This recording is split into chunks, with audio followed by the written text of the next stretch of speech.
Mij fascineert het ongelooflijk dat mensen uit die grote maatschappij wegtrekken om rust en plezier te vinden naar een kleinere maatschappij. Een soort microcosmos die daar ergens langs de trein zit, wat we allemaal kennen als we met de trein gaan. En dan zie je ze schoffelen, dan zie je ze, en die hebben regeltjes en die hebben contacten, sociale contacten.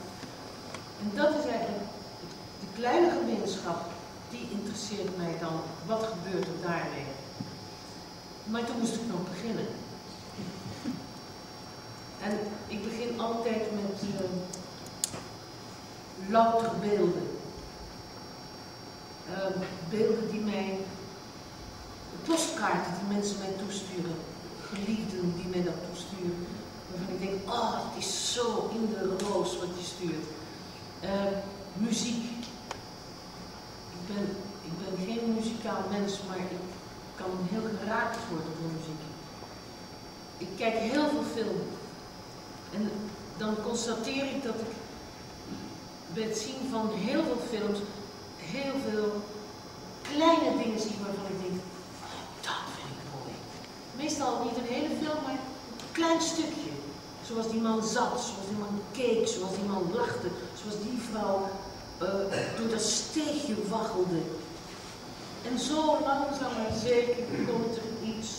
Maar voor mij komt de kleine dingen, kleine menselijke dingen, de close-ups van het leven. Ik geloof dat je theater close-ups kan maken en ik ben gefascineerd door close-ups van mensen.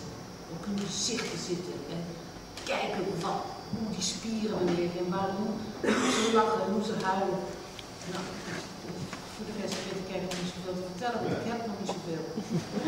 Ik weet dat het over een volkstuin gaat, maar ja, daar gaat het ook weer een beetje niet over.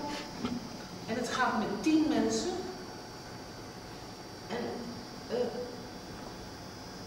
het is het verhaal van een gemeenschapje.